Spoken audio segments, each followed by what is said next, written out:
Yes. Tasting a mead I made last year. I'll link the video in the description below and at the end of the video. If you haven't seen that, you can watch that first. So one of the few videos I've done recently where I haven't finished the whole video or tasted it in the same video. This was a mead sent to me by somebody from Milwaukee. Michael, I believe, was his name. Michael sent this to me. Thank you so much. Or honey, he sent me honey. And it was 3 gallons, 3 pounds. This is it. Here it is. The gravity was 1088. I then put a bunch of dregs into it. I'm not 100% sure, but I think this is in there. It's an orange wine.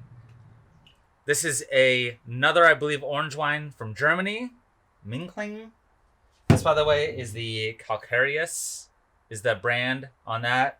The Fedeli. It's an Italian pet knot, I believe, some sort of funky wine. And then whatever this is, another funky French wine.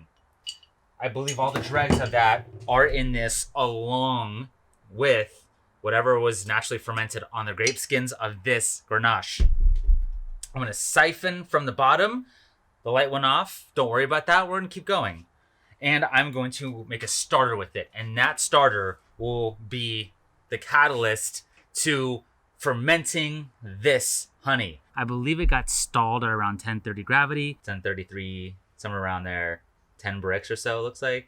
So I had to throw a little bit of, I think it was like champagne yeast or something at it. I put in like a quarter of a pack of champagne yeast into this to get it down. I think it finished at like 1002. It looks like I'm at 1.002. Here we are. It's been almost a year. I think I bottled this like January 27th, 28th, 2020. Let this age for a while. Had it in the fridge for a while too. I don't know if that was the right thing to do. Maybe you should age it like wine at 55 degrees more. It didn't. Here I am. Let's try it. Let's get to it. I did pull it out and kind of let it sit for a little bit. And so it's like probably closer to like 50 degrees now. I did cork some of these. I have a couple bottles that have some corks in them, but they're like big ones, and I didn't want to like get through a whole mead right now. But I did bottle a couple just to have. I know it's not as authentic, but whatever. So obviously this is not carbonated. It's mead. And there it is. Really nice and clear. Look at that. Really light too. It almost looks like a really light wine, white wine.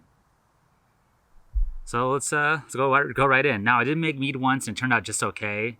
If I recall, it had like a weird rubbery kind of smell to it and like sort of like fusel alcohol sort of thing.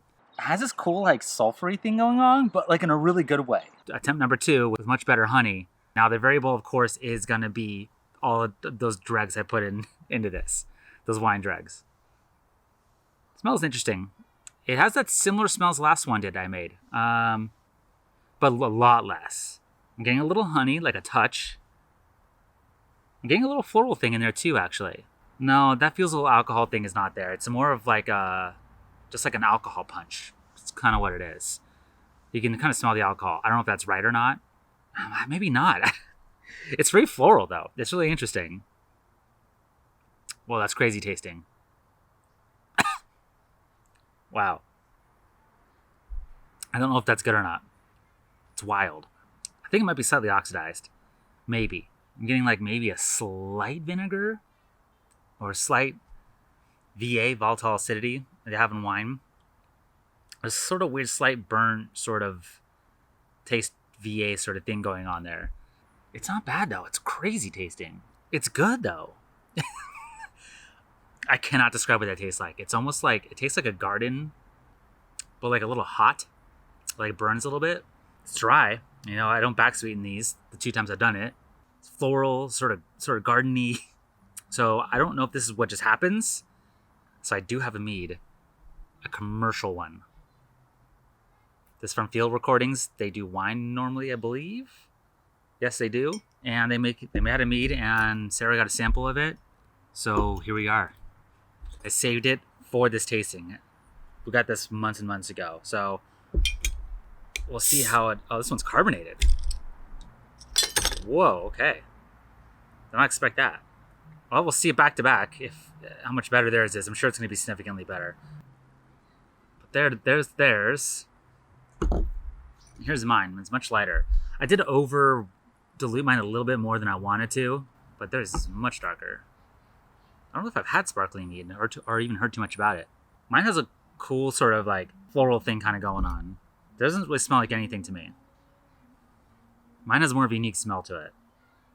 Theirs is much more dry and refined. Almost like a really, really carbonated Belgian beer, but without the phenols.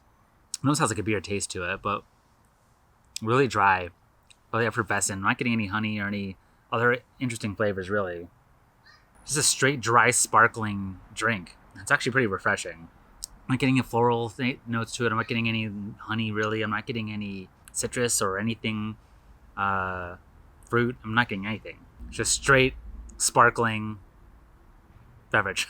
The alcohol on this one is 7.1. I don't know how they did that. They must have diluted it down. I know nothing about this mead. 7.1, man, and it's not sweet at all. And maybe they bottle condition it like they do champagne or something, and they bottle condition it and ended up getting it really dry. I don't know. Or mine has like crazy flavors going on. I think the only difference is on mine, it has some VA. It does have some of that, or oxidized. A little bit of issue there. And I think it sat in heat. I think it cooked a little bit throughout the summer. So that's one thing I would change. The last 2 times I've done mead, I kind of just let it do its thing and run amok. And I should really be careful of fermentation temperatures like I do with everything else I do. Sour beer is the only time of fermentation where I kind of let it do its thing throughout the summer. 90% of the time it's fine. But wine and mead, apparently it looks like it's affected by it. So there you go. Really interesting. Without the VA, I think I like this better than the mead. This mead, the field recordings. But this is just, it's really crushable. So there you go. Thank you for watching, and see you next time.